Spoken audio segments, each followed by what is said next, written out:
Welcome back to Wyrd Wessex. I'm Craig, and today we're in my neck of the woods, Andy. We're in Devizes, where I've lived all my life. And I'm Andy. So Craig, all your life, eh? Trying to erase that whole past life in Swindon of what, 36 years? All right, well, I love Devizes. You know, it's a town that's literally built on history. And when I say history, I mean a proper old school castle at the centre of it all history. A castle. I can't resist a good castle story.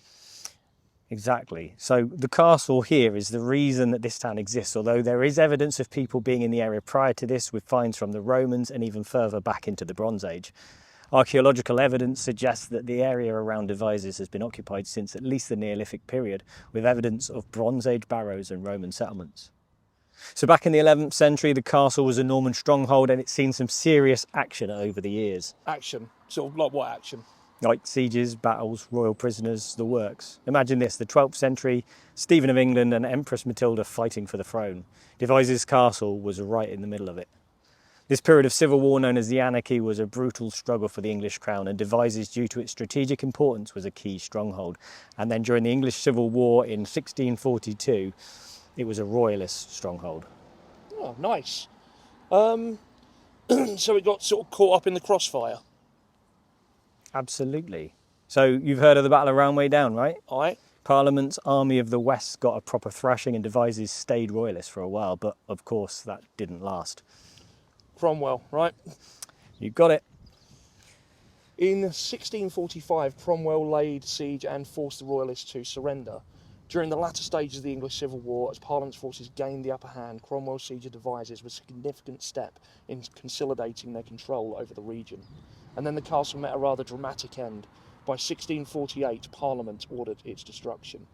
So what about the castle's origins? I've heard it's a bit of a mystery. It is. So the first Motte and Bailey castle here was likely built around 1080 by Osmond, Bishop of Salisbury. Osmond, a close advisor to William the Conqueror, recognised the strategic importance of the location and established the first fortification. Now, here's a little local tidbit. Despite what some people say, it's not mentioned in the Domesday Book. Interesting. So when was it first mentioned? 1106, when Robert of Normandy was imprisoned here. And Robert Curthose, William the Conqueror's eldest son, was imprisoned by his younger brother Henry I after the Battle of Tinchbury. And here's where the name comes from. Castrum ad Devizes, the castle at the boundaries, because it sat where three parishes met, and that's evolved into Devizes. So the castle gave the town its name? Yeah, and the town grew around it. The original wooden castle burned down in 1113, but Roger, Bishop of Salisbury, rebuilt it in stone in 1120. Roger of Salisbury was a powerful figure in the reign of Henry I and played a key role in the development of the castle. And then it became a royal residence and a prison, right? Yeah. So Henry II and Henry III used it as a prison, and we had some very important guests like Robert Curthose, William the Conqueror's eldest son, King John in 1206, even held his second wife, Isabella, and Guillaume, prisoner here. There is some debate about if King John actually imprisoned his wife Isabella at Devizes Castle. It is, however, documented that King Stephen held his wife there. Also, the castle was used to store royal regalia. And Hubert de Burgh, not Chris, was held here, who we mentioned in Salisbury in the Salisbury episode. So, Craig, we talked about the history of Devizes Castle, but what about the weird side of it? I've heard whispers of ghostly residents. Absolutely. And the most prominent tale is that of a mysterious woman dressed in white seen countless times wandering the castle's corridors. Originally, she was thought to be Lady Isabella Valois, daughter of Valois. Apologies. Valois. Daughter of Charles VI of France. The story goes that as a result of a politically arranged, turbulent and unhappy marriage to King Richard II of England, Isabella sought the attentions of another man. Isabella was often left alone in the castle, and it was during one of these solitary episodes that she met and later fell in love with a young knight. The king was told of her infidelity, the knight was duly arrested and put to death, but Isabella's fate was even more gruesome, for she was to be buried alive within the castle walls at the hands of her jealous husband. Oh, walled in. That is incredibly dark. But I've heard that story is maybe a bit off. Yeah, you're right. The validity of the story is brought into question, as Isabella's forced marriage in 1396 was at the tender age of 6. So the likelihood of her engaging in a relationship with another man would have been extremely unlikely. Not only that, but it is well documented that she returned to France at age 11 after King Richard returned from military campaign in Ireland and was imprisoned and later mysteriously murdered. It's also well known that even though their marriage was arranged in an effort to calm the tensions between England and France, they were anything but at odds with one another and both carried a deep respect for each other. So the ghost story's, well, completely wrong then. Well, the true identity of the lady in white remains a mystery, but there's more than just the lady. There's also a Cavalier who haunts the main staircase, described as very tall, always rushing, and you can hear his sword clattering. Some accounts describe him as wearing tattered clothing, suggesting he may have been a soldier who died during the Civil War. And people have heard of direct encounters, right? An elderly resident once bumped into him on the stairs, felt an icy wake. Another, I think, felt him pass right through them. That's chilling. Yeah. And then there is the bedroom where a soldier was locked up during World War II. He was a sleepwalker, you see. Now, people hear murmuring and shuffling in that room. It's said that this soldier was confined to the room due to his sleepwalking, as it was considered a danger during wartime. The murmuring and shuffling are often attributed to his restless spirit. But the most eerie and the most active is an elderly woman in 19th century widow's weeds in the gallery. She walks with a stoop, and the dogs nearby absolutely refuse to go in there.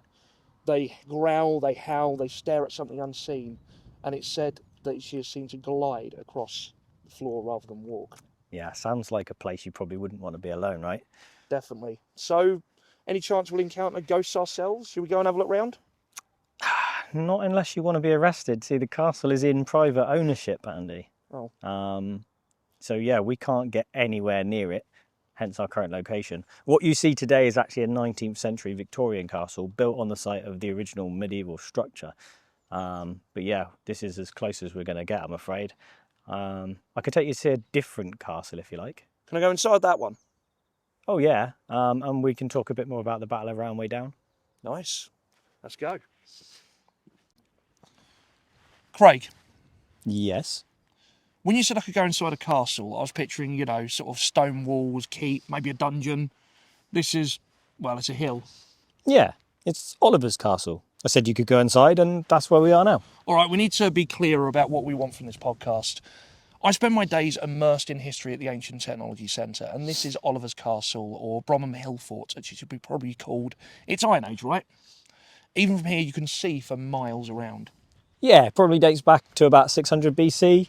Exactly, and you can see the strategic importance immediately. I mean, look at the layout. It's triangular, the shape is quite distinctive. And the single bank and ditch, enclosing about 4 acres, it's relatively small for an Iron Age hill fort, but it's perfectly positioned. Positioned for what exactly? Well, think about it. So, Craig, we're at the western end of the Vale of Pewsey with a commanding view across the plain towards Devizes. This is a crucial defensive point. A watchtower, if you will, part of a network along the northern chalk scarp. You can see the town of Devizes clearly from here. Yeah, a network. Yeah, absolutely. It wasn't a standalone fort. Places like Oldbury Castle near Colne, Barbary Castle, Liddington Camp near Swindon, they're all formed part of a linked defensive system. It's like the Iron Age equivalent of a modern early warning system. These forts would have used signal fires or other methods to communicate with each other, creating a chain of alerts across the landscape. So they could see trouble coming from miles away? Exactly, and it's not just the Iron Age either. There's evidence of Bronze Age and Romano-British activity here too. This site has been important for millennia. But why Oliver's castle? That's always confused me. And that's a classic case of historical misattribution. You know how it goes. During the Civil War, Sir William Waller's cavalry camped nearby. And as time went on, everything Civil War related got linked to Cromwell. Even though he most certainly never came here, it's a common thing, especially in local lore. It's a phenomenon that occurs when historical events become intertwined with popular legends. Yeah, it's also here that they found the possible Saxon princess that I've mentioned on a previous short that we've done. And they also found what's known as the Roundway Archer. The Roundway Archer, I'm not familiar with that one. Well, let me tell you. He was buried on the crest of Roundway Down overlooking Devizes, specifically on the slopes that lead down from Oliver's Castle, and he lived soon after Stonehenge was completed and while Silbury Hill was still being raised. Can you imagine that? It's quite a timeline. Yeah, and he was buried with objects that show how prized materials were exchanged across Europe. In front of him was a large dagger made of almost pure copper, probably from Central Europe. This type of copper dagger was a status symbol in the early Bronze Age, indicating his high rank. Close to his head was a single, carefully worked flint arrowhead with a tang to fit into the shaft and barbs for piercing flesh. He would have had a bow and a quiver, but they've long since rotted away. On his arm was a stone wrist guard, which would have been mounted on a leather strap. It's a vital piece of kit to prevent injury from the bowstring, and the truly incredible part is that the wrist guard was made of jadeite, which is possibly from Spain and probably thought to have magical healing properties. Jadeite was a highly prized material, and its presence in the grave suggests extensive trade networks and a high level of prestige. At his feet was a single beaker which may have held a fermented milky drink, though made from local clays, the decoration is similar to beakers that have been found in graves on the continent. Fermented milky drink. It's delightful. Thought that was going to be your new band name. It might be. I'm waiting. So he was connected to people all over Europe, right? Yeah, he was also buried on his side in a crouched position, perhaps as though he was asleep or ready for some kind of rebirth. He was buried with objects that displayed the power and authority that he held in his life. This burial is one of the most significant Bronze Age finds in the region, providing valuable insights into the lives of these ancient people. And we know from scientific analysis that he had grown up living in an area with chalky soil and had probably always lived locally, a real local man with connections to the wider world, like myself. It highlights the interconnectedness of people in the Bronze Age, showing that even those in relatively remote areas were part of this larger trade and cultural network. That's fascinating. I mean, it's amazing to think about the connections these ancient people had. So before we move on, let's take a closer look at the Battle of Roundway Down, a battle we've mentioned a couple of times already. So picture this, July 1643.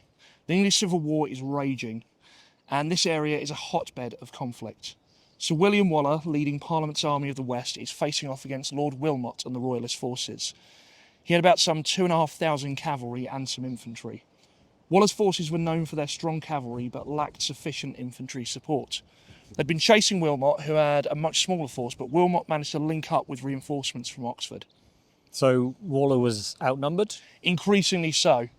He'd captured Devizes, but Wilmot's reinforcements, led by Lord Hopton, were closing in. Waller found himself trapped. Trapped how? Wilmot's forces were on Roundway Down, giving them the high ground. Waller tried to retreat, but Wilmot's cavalry charged down the hill, and it was devastating. The steep slope gave the Royalist cavalry a significant advantage, allowing them to gain momentum and break through Waller's lines. I can imagine. So the cavalry charged downhill. I mean, it must have been terrifying. The Royalists routed Waller's cavalry. It was a complete disaster for Parliament. Waller's infantry tried to hold their ground, but they were overwhelmed. And then there's the infamous Bloody Lane. The Bloody Lane? Yeah, it refers to the steep slope where Waller's infantry made a desperate stand. The Royalist cavalry pursued them relentlessly, and the lane became a scene of carnage. It's said that the lane ran with blood. The Bloody Lane is thought to be a section of the slope that is still visible today. Presumably, I think it's this bit, we're not sure. Yeah. The Royalists captured most of Waller's artillery and baggage. Waller himself managed to escape with a small remnant of his cavalry, but his army was shattered. So a decisive Royalist victory. Absolutely. It was the major turning point in the early stages of the war. It solidified Royalist control in the southwest and dealt a severe blow to Parliament's forces. The victory at Roundway Down was one of the most significant Royalist victories in the early war, and it had a major impact on the later course of the conflict. And Devizes itself played a crucial role, right? It did. The town was a Royalist stronghold, and its capture by Waller was a key part of his campaign. But ultimately, the Royalists held firm, and the victory at Roundway Down secured their position. So, from this very spot, we're looking at the scene of a pivotal moment in English history. Exactly. And you can almost feel the echoes of that battle as you look across the landscape. The clash of steel, thunder of hooves, the cries of the wounded. It's all part of that rich, kind of weird tapestry of Wessex, right?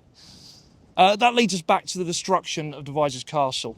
Yes, precisely. The Royalist victory at Roundway Down kept Devizes royalists for a time, but as we mentioned, Cromwell eventually laid siege and took the town, leading to the castle's destruction. And so a chain reaction of events all stemming from this very battle. Yeah, and as you might imagine, Roundway Down has a reputation for hauntings. Reports continue of phantom musket fire and the deep resonance of spectral cannon, sounds that seem to emanate from the very earth. The desperate whinnies of unseen horses and the anguished cries of those who fell are often heard, particularly when the mists gather. Though sightings of ghostly figures are infrequent, the dramatic escarpment is said to have witnessed the terrifying spectacle of phantom horses plunging into the abyss. It's in those swirling mists that blanket the down where most encounters occur, as if their very air itself remembers the carnage. Some witnesses have reported a feeling of intense dread and unease when walking on Roundway Down, especially at dusk. So, do you think your ghostly horse that you once saw on the road, do you think it was an escape one from Roundway Down? Maybe. Didn't you also mention Roundway back on the first proper episode of the show when we were talking about Black Dogs of Wessex? I did. There's a chilling legend that a headless man was haunting Roundway Down carrying his own head under his arm, and they said he'd lure those who saw him towards a hidden barrow. That barrow was opened in 1855 and the headless figure vanished. But the strangest part is a black dog took its place, and you only know it's coming when you hear the unmistakable sound of rattling chains. It's said that the dog is large, shaggy, with glowing red eyes, kind of the classic black dog. I think it's time we moved on. Craig, you know, being out here in the Wiltshire countryside, it really makes you think about the old ways, the old beliefs people used to hold to, these traditions. They were a huge part of life for generations, like magpies, for example. Oh, like the rhyme? 1 for sorrow, 2 for joy, 3 for a girl, 4 for a boy, 5 for silver, 6 for gold, 7 for a secret never to be told, 8 for a wish, 9 for a kiss, 10 for a bird you must not miss, 11 for health, 12 for wealth, 13 beware it's the devil himself. Wow, okay, that is a lot more than I remember. I've only heard the first 4 or 5 lines. Yeah, I mean, it varies from place to place. There's lots of different versions. My favourite is actually the song Pika Pika, which is by the artist Kate and Corwin. Yeah, I know them. Used to be local. They're now up in Orkney, I believe. But yeah, there's many versions of that. But in Devizes, actually, there is, they got their own little kind of cuckoo superstition. Okay, cuckoos, tell me more. Well, when you heard the first cuckoo of the year, you'd turn the silver in your pocket and make a wish. The practice likely stems from the cuckoo's association with spring and renewal. But if you happen to be standing on soft ground when you heard it, that meant you'd have an easy year ahead. But if you're on hard ground, it meant hard times. So you'd have to be careful where you stood at that time of year, I guess. You would, and the really spooky part is if you heard the cuckoo after Old Midsummer's Day, that's July 3rd, it was considered a death omen. Old Midsummer's Day was based on the Julian calendar, which was later replaced by the Gregorian calendar. That is quite a dark turn I was not expecting. It is, and the cuckoo's arrival was tied to local events too. In Devizes, they'd say, "Cuckoo be come to there," meaning it arrived for the Devizes Spring Fair on April 20th. Fair, I like it. So the cuckoo was sort of a natural calendar. Yeah, exactly. And if a child was born on the day of the first cuckoo was heard, they were considered lucky for life. The Devizes Spring Fair itself was an important event in the town's calendar, and the cuckoo's arrival was seen as a sign of the season's change. Nice, something new. Nice. Craig, we've been talking about all these fascinating stories from Devizes, but I've always been curious about something. Yeah. Why are people like yourself, people from Wiltshire, called Moonrakers? Well, that is a really good question. So it's a story that's perfectly at home right here by the Crammer. It's a tale that speaks to the wit and resourcefulness of Wiltshire folk. Oh, I see. I'm intrigued. All right. Go on, tell me more. Well, so the story goes that during the 18th century, smuggling was rife in this area, like many others. And this pond here was the scene of a classic Wiltshire deception. So it's tied to smuggling? Absolutely. Imagine this. A party of smugglers had hidden some brandy kegs right here in this very pond. It was a dark night and they were fishing them out with wooden rakes. And then an exciseman comes riding by. He sees them raking the water and naturally asks what they're up to. The exciseman was responsible for preventing smuggling and collecting taxes. Now, they could have panicked, but they were cunning. They pointed to the reflection of the full moon in the water and say, "We're raking for that fine cheese." Brilliant. The exciseman must have thought they'd gone off their rockers. He did. And yeah, thinking they were nuts, he rides off laughing, convinced that Wiltshire folk were as foolish as he'd heard. But of course, they were the ones laughing all the way to their hidden brandy. So this pond is where the nickname Moonrakers comes from? It is, and it's more than just a funny story. It's become a symbol of Wiltshire wit and resourcefulness. Strong in the arm, thick in the head, eh? Interesting side note. So people from Potton, the nearby village, are known as lambs because of their boisterous, unruly behaviour in the 19th century. But they were said to excel at work, drinking and fighting. Yeah, exactly. So Andy, let's delve into the history of Devizes prison, a place with a particularly dark past. Well, historically, hangings and Devizes took place at Gallows Ditch on Highworth Road, dating back to the 12th century. Gallows Ditch was a common execution site, often located outside the town's boundaries to avoid contaminating the living. But by the 19th century, the prison itself became the site of public executions. The prison itself was a place of harsh punishment. In the early 19th century, crimes like burglary, attempted murder, and murder itself all carried the death penalty. People came from miles around to witness the hangings, which took place on a tower outside the prison, providing a clear view for the crowds. The prison was known for its austere conditions, with inmates subjected to hard labour and strict discipline. And there were some notable individuals executed as well, weren't there? Yeah, the first execution at the prison was in 1824, was John Goodman and Edward Armour, who were hung for robbery. Then George Maslin, a notorious poacher, was executed in 1838. George Maslin's case was particularly notorious as poaching was a widespread issue at the time, and his execution served as a stark warning. So quite a few men were killed there. Was it a men's prison, or were there women held there as well and killed there? There were women as well. There was a Rebecca Smith of Bratton near Westbury, who was hung on the 23rd of August 1849 outside Devizes prison. She'd been married for 28 years to an abusive drunk, and she'd given birth to 11 children. All but the first one were dead. The second child died of natural causes, and she killed the next 7. Wow. One of them with arsenic. She was the last woman to be executed for infanticide. Her case sparked public debate about the harshness of the law and the circumstances that led to her actions. The last hanging at Devizes prison took place in 1903. The prison itself has a varied history, serving as a place of hard labour and even holding political prisoners. During World War I, the prison was used to hold conscientious objectors. The prison closed in 1921 and was completely demolished by 1927. Now just stories remain. The demolition was part of a wider trend of prison closures and reforms during the early 20th century. Yeah, so speaking of crime, we've come to the marketplace in Devizes to tell the tale of Ruth Pierce, who the plaque behind us here on the market cross was to commemorate. No, it's not right. The market cross itself is a historic landmark, a place where proclamations and public announcements were traditionally made. Ruth Pierce, I don't think I've heard that one. So it happened right here in 1753.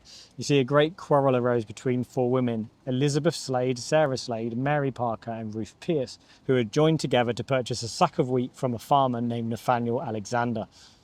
The sack of wheat cost 17 shillings, and when they collected the money, it was discovered that Ruth hadn't handed over her share, which was 4 shillings. And what happened then?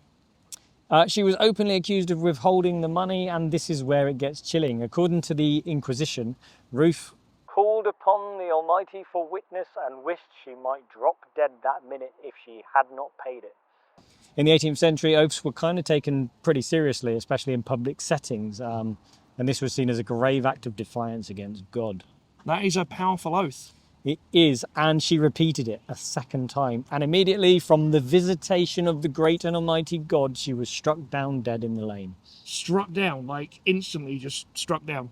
Instantly. The Inquisition goes on to say, as no marks of violence appear upon view of the body, the aforesaid jurors do propose that the aforesaid Ruth Pierce died as foresaid and not otherwise.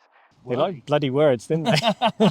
So it was officially recorded as an act of sort of divine intervention. Yeah. The verdict taken on Friday the 26th of January stated that she was struck dead with a lie in her mouth, meaning it was seen as a direct act of God. That is incredibly, wonderfully dramatic. You know, Craig, hearing that Ruth Pierce story makes you wonder about the strange things that have happened in this area. Speaking of which, I came across a really odd tale from the nearby village of Wiltshire that involves a man from Devizes, and it happened during the reign of King James I. We've heard of him. Yeah, we have. It's about a bell that started ringing non-stop inside the vicarage. The vicarage was the home of the local vicar, who was a figure of authority and importance in the village. But here's the kicker. It was only inside the vicarage. Step outside and the village was completely quiet. That's oddly specific. Yeah, it was persistent, maddening chime. Just within those walls, nowhere else. Naturally, it caused quite a stir. Pilgrims flocked to Wilcot hoping to hear the phantom bell. Even the king apparently sent an official to investigate. King James was known for his interest in the supernatural, and even wrote a book on demonology. Want to cover that at some point? Yeah, absolutely. Quite interested in Scottish cannibals, apparently, as well. So yeah, who was behind it? Well, suspicion fell on a local man, Cantle, from Devizes. He was known for his supposed, magical abilities. Cantle was said to be, a cunning man, sort of a practitioner of folk magic and sort of herbal remedies. They were both respected, but also feared by the locals. So he was a wizard then? Essentially, yeah, he was a wizard. And the story goes, but not in a sort of, you shall not pass sort of way. Well, maybe, I've never met him. But the story goes that a villager who'd been denied the pleasure of ringing the church bells by the vicar ran into Cantle. The villager, pretty annoyed, told Cantle about it. And so Cantle got involved? He did, with rather a dark promise. He says, "Does the vicar love ringing? He shall have enough of it." And from that moment, the bell started its incessant ringing. So Cantle was responsible? It seems so. He was eventually arrested and put in Salisbury jail. But even in prison, the bell kept ringing. Cantle declared it would continue until his death, and chillingly it did. The phantom bell only stopped when Cantle had breathed his last. It's a bit weird, that. It is. So yeah, Andy, there's another story from Devizes that's always given me the shivers, and this one is a very local tale and very specific to Devizes. Back in 73, when Devizes was about to lose its borough status, there was a bit of a controversy involving a mummified hand. A mummified hand? Yeah. Wait, I think you got the wrong script, mate. We did that in Salisbury the other day. Yeah, no, I know that. But this isn't that one. This one was said to be the hand of the last man that was hung in Devizes.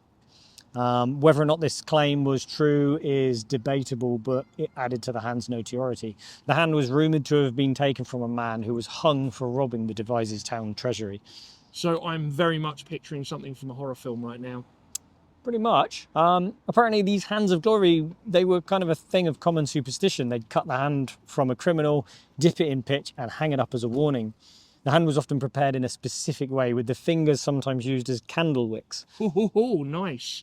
So what did they do with the hand then? That's the creepy part. They believed it had magical powers, that if you held it or used it as a candle, it would send everyone in the house into a deep sleep, so you could steal whatever you wanted without being caught. That's disturbing, maybe useful, and I'm definitely using it in a D&D game, I think. Well, it gets better. So the mayor of Devizes at the time was a councillor, P. Rugg, actually suggested including the hand in an exhibition to mark the end of the borough. The suggestion was met with widespread disbelief and outrage. Seriously? Ultimately, the idea was dropped. The public outcry was significant, with many people finding the idea deeply disrespectful and inappropriate. I'd be all down for that, personally. In the heart of Devizes' bustling marketplace stands the Black Swan Hotel, a historic edifice whose elegant facade conceals a chilling past. And a good pint, as we found out yesterday. Absolutely. We're not even getting commission for that yet. So yeah, it is a place where centuries of life and death have left their mark. It was built in 1732 upon ancient cellars dating back to the 15th century. This venerable establishment has witnessed centuries of life and death, leaving a indelible mark upon its very stones. Yeah, and those stones hold some very unsettling stories, right? Absolutely, yeah. Beneath the hotel's polished floors, a labyrinth of cellars whisper tales of Ambrose Saintsbury, a former landlord whose reputation as a horse dealer was overshadowed by whispers of highway robbery. These cellars, with their ancient brickwork and low vaulted ceilings, create a naturally sort of eerie atmosphere. And it's in those very cellars that investigators encountered icy drafts, unexplained knocks, and the spectral vision of Ambrose himself. He was clad in black and a tricorn hat, astride a phantom steed. He must have been ducking if it was in a low vaulted cellar, I suppose. And it's said that Saintsbury used these cellars to hide his stolen goods and potentially even his victims. Echoes of galloping hooves vanishing through solid walls and into hidden tunnels reverberate through the darkness, a chilling testament to the restless spirits that dwell below. I kind of wonder if it's like the old Roman soldiers. Maybe he's half buried in the floor. That's it, you know. So yeah, and then above in the infamous Room 4, a tragic tale unfolds. Guests have fled in terror, awakened by the ethereal figure of a young woman who materializes from the wall, her gaze fixed upon the window. This spectral apparition often appears at the stroke of 1:15 a.m, gliding silently across the room, disappearing into the window. And the room bears the scars of a 19th century fire as well, where a young girl perished, and whispers also speak of a woman who died in childbirth within its walls. The fire is said to have been caused by a candle left burning unattended. This room is a nexus of dread, where guest reports beds shaking, phantom footsteps, and suffocating sensation of unseen hands. Black Swan was actually featured on Most Haunted, and they brought in a guest, Uri Geller, as well as resident fraud psychic Derek Acora, who was known for his controversial claims of communicating with the spirits. So, Craig, what other haunted locations does Devizes hold? So yeah, a few doors down the street we have this place, which is the now closed Palace Theatre. The echoes of the past resonate through the building. Even though it's no longer open, the projection room still chills with cold spots and heavy footstep sounds on the upper floors. 3 male ghosts dressed in period attire are said to haunt the scene. One is dressed in an 18th century outfit and is seen in what used to be the lounge room. Another is in 17th century clothing and he's been spotted on the staircase. Now the last is thought to be Mr. Bobby, who was once a manager at the cinema. He was always spotted on the same seat in the cinema, and perhaps he's still waiting for a film that will never start. Right, so Andy, we have headed to the edge of Devizes to a place with a rather compelling and somewhat sombre history. Roundway Hospital. Roundway Hospital. I've heard the name, but fill me in. What's your name, Craig David? It's currently housing, but it was originally opened in 1851 as the Wiltshire County Lunatic Asylum. Not your typical austere institution. It was constructed from warm, honey-coloured bath stone in a stately Italian style. Designed by Thomas Henry Wyatt, it was quite the architectural statement. Oh, that's nice. So sort of quite a grand building for quite a serious purpose. Yeah, it served as a mental hospital for a long time, evolving as medical practices did until 1989, and then it transitioned to a standard hospital, but that was short-lived, and it actually closed its doors in 1995, and now the building, as I said, has been repurposed into housing. But the essence of the place remains, especially with the 2 prominent, almost sentinel-like water towers still standing. Knocks and bangs come from the flats that were once attic space. Doors slam, things fall over, taps run, and lights go on and off. One lady who moved in there swiftly departed again after just 2 weeks. Another lady who was sitting reading a book in her clock tower flat experienced a ghostly figure shout at her to put the book down before he disappeared. Ghosts that hate reading. Another lady reports her bed being shaken at night. Apparitions of men, women, and even a cat ghost have been seen at Roundway. Another interesting thing to note is the woods just here next to us, Drew's Wood, housed a medieval cemetery. You can have a look. I reckon so. Estimates range from 400 to up to 4,000 people are buried here beneath our feet. That is a staggering number.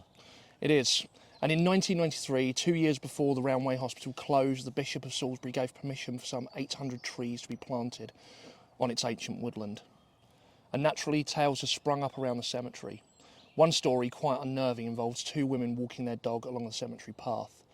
One of them turned to the other, expressing a chilling certainty that they were being followed, even though they were completely alone. They stopped, listened, scanned their surroundings, but nothing. Yet the feeling of being watched, of an unseen presence, persisted until they were well clear of the area. This feeling of being watched, of unseen eyes, is a common thread in Drew's Wood Cemetery. But there's never any sound of footsteps, just that unsettling feeling. Some dogs have even been known to refuse to go through the stone arch which links the asylum grounds to the woods itself. So within Drew's Wood, we are now at Drew's Woods Lake. There is some evidence this is where Waller camped in 1643 prior to the Battle of Roundway Down. They were trying to guard, by camping here, they were trying to guard the southern entrance to Devizes. A family by the name of Drews owned the original South Broom house until Sir Charles Lloyd, the royalist occupier of Devizes Castle, burnt down the house in 1645 during the Civil War itself.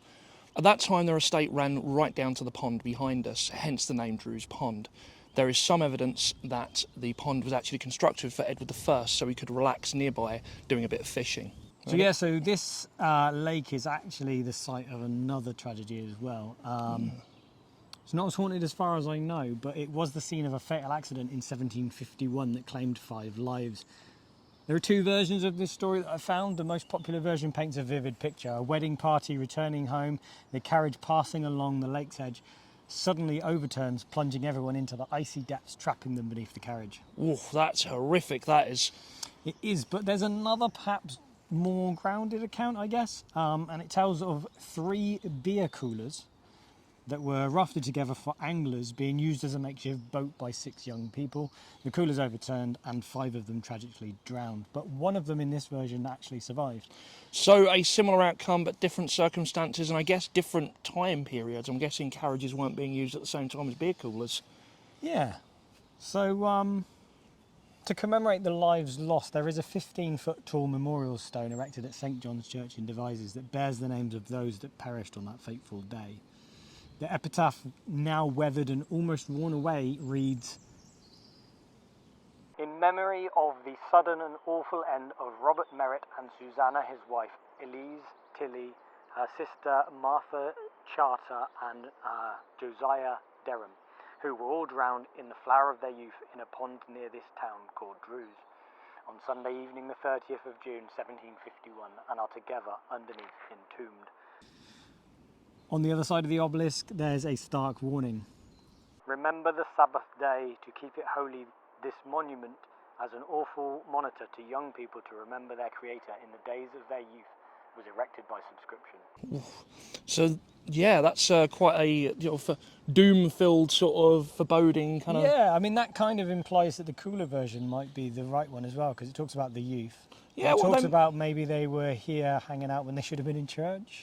Yeah, maybe. I don't know. It's interesting. I have to do a bit more, looking into that.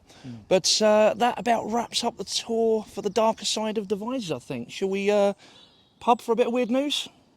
Yeah, we could do. Unless you fancy staying till after dark. In here? Yeah. As we say in the profession, fuck that. All right, well, I'll tell you what, on the way to the pub, there's 2 other small little stories that I can tell you, if you like. Yeah, go on then. All right. Right, so Andy, we're standing here in the Brittocks because there's a story, a rather charming story, coming from inside that building there.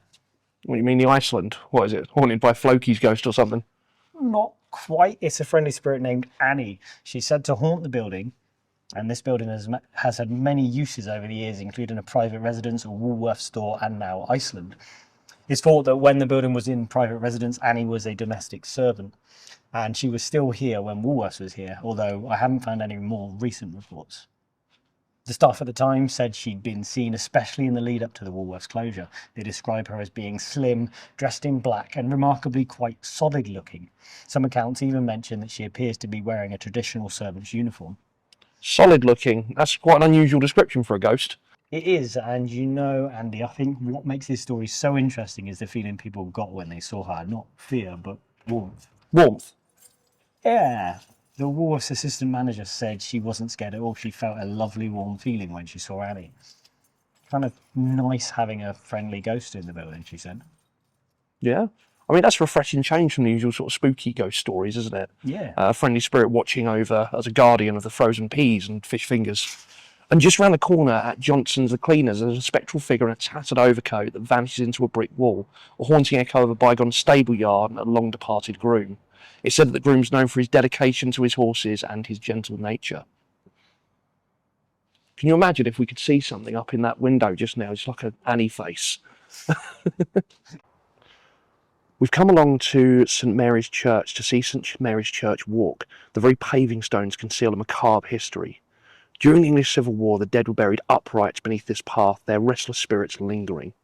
Visitors report unseen hands grasping at their ankles and tripping them, dark, unmoving figures blocking their way, a chilling reminder of the town's turbulent past.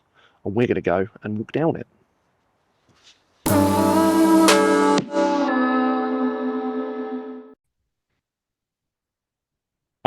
So yeah, we did head to the Black Swan for a drink, didn't we? We did. Spoke to a member of staff there. Said they hadn't experienced anything. No, but they'd spoken to people that had. Apparently taps sometimes turn on and off. Yeah, that's it. Cold spots, sort of feelings of unease, the usual Yeah. stuff. But yeah, we sort of had a beer. It got quite late. Yeah, Craig drank a whole half, so kind of went to his head. Half. And so it's the next day, but we're going to do some weird news. But before we do, Andy, so Mm-hmm. we were drinking a lovely pint of, or half pint in my case, of 6X, which is It was the in local white- Wadworths, Yeah. the Wadworths Brewery. I just wanted to mention, because it's not quite weird news, but there was a local news story. The beer locally has always been delivered by Shirehorse, or for a very long time. And they made the decision just a couple of weeks back, actually, that that's no longer going to happen. Oh no! So it is the end of an era. Wow. Yeah, which is nice because we talk about history and folklore and stuff, right? And that is part of the local area, is this tradition. Given the Shire horses a nice retirement, or I think when they're not working, they're sent to a place in Wales to like a rest. And I gather from the way it's worded that they'd already gone there because some of the locals complained that they would have liked like a farewell tour, like a little round.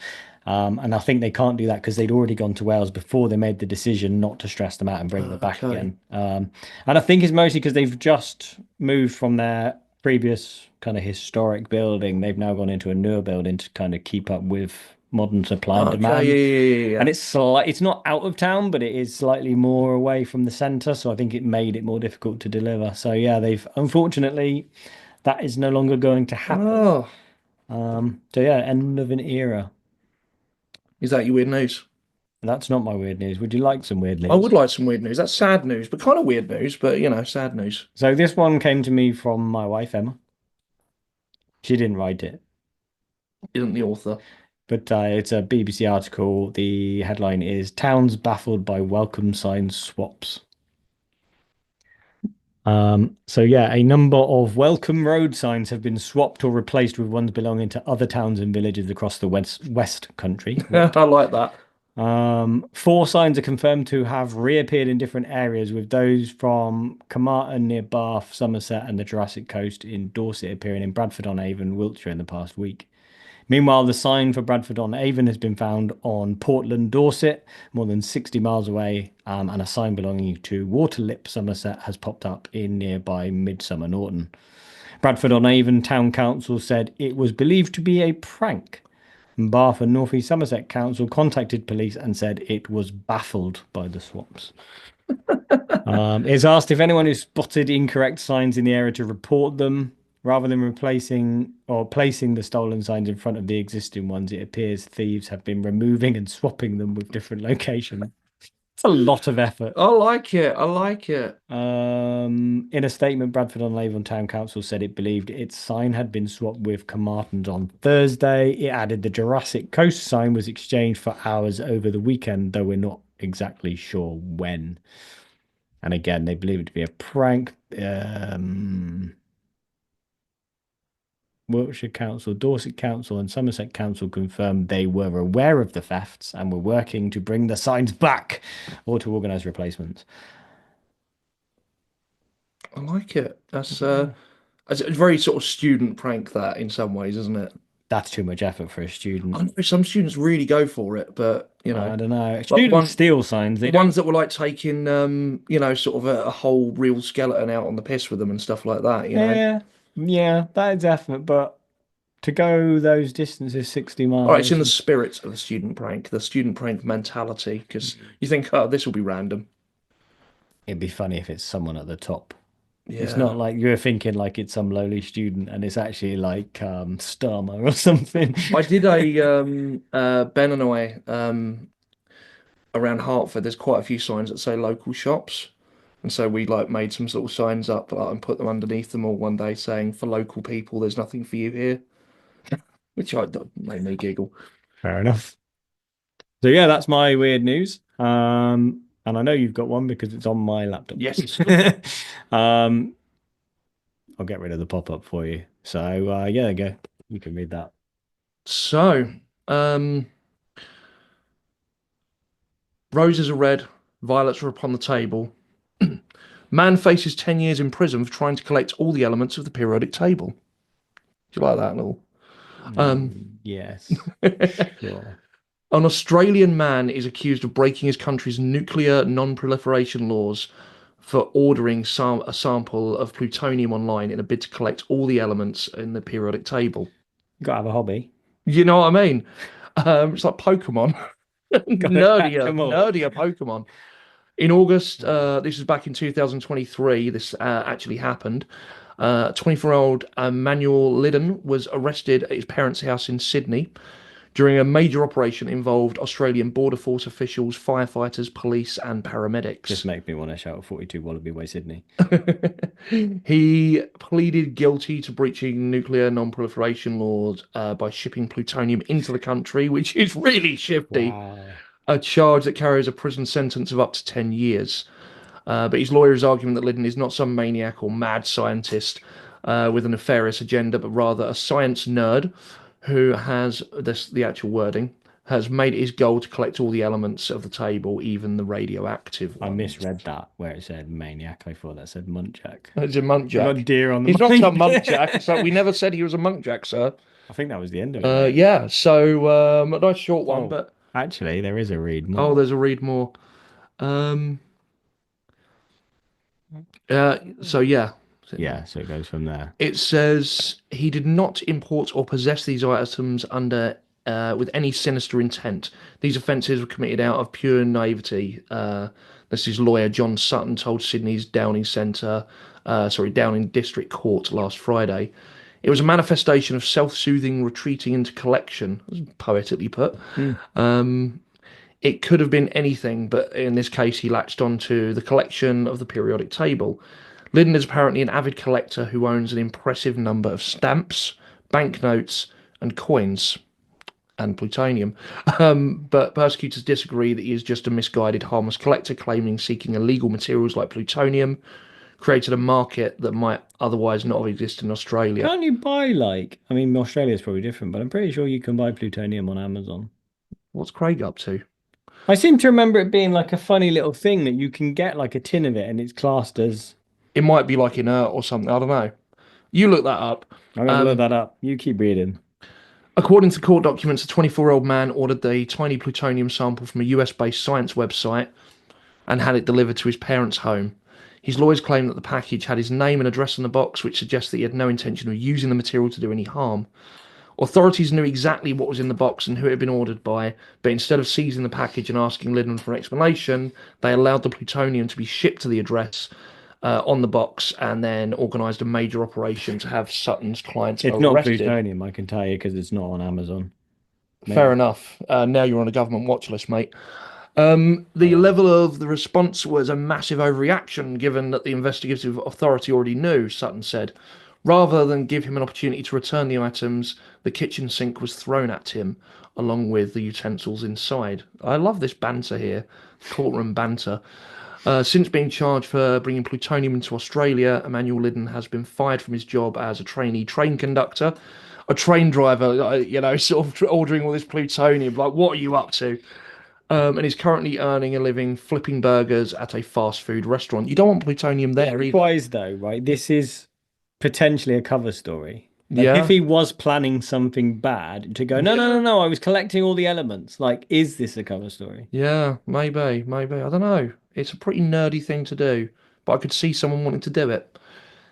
But things could get even worse for him, as a charge against him carrying a maximum sentence of 10 years behind bars. His sentence is due from Judge Leonie Flannery on April the 11th. So we'll see where that goes. Yeah. But yeah, that's our weird news. I like that one. That was a good one. Good, that. Yeah. And that brings us to an end for the episode, I think. It does, yes. And if you want more of us, you can head to www.wyrdwessex.co.uk, where you can subscribe for free for blog posts and podcasts. The videos are up on there as well. And if you subscribe on the paid tier, you also get bonus episodes, extended episodes as well. Even early releases of episodes, so you get them way ahead, sometimes over a month ahead. That's it. That's it. Definitely worth it for £3.50. Pretty titty. And that's when I noticed it was not a podcaster at all, but a huge Loch Ness monster, which is possible on Wyrd Wessex. So yeah, Probable, in fact. on that note, Yep. I've been Craig, I've mostly been Andy. and in 3 minutes you need to leave to go and get the bus. So I we do. are rushing this guy. No after Wyrd. I'm going to run away straight after this. So He's leaving me. I am. So yeah, on that note, Stay weird.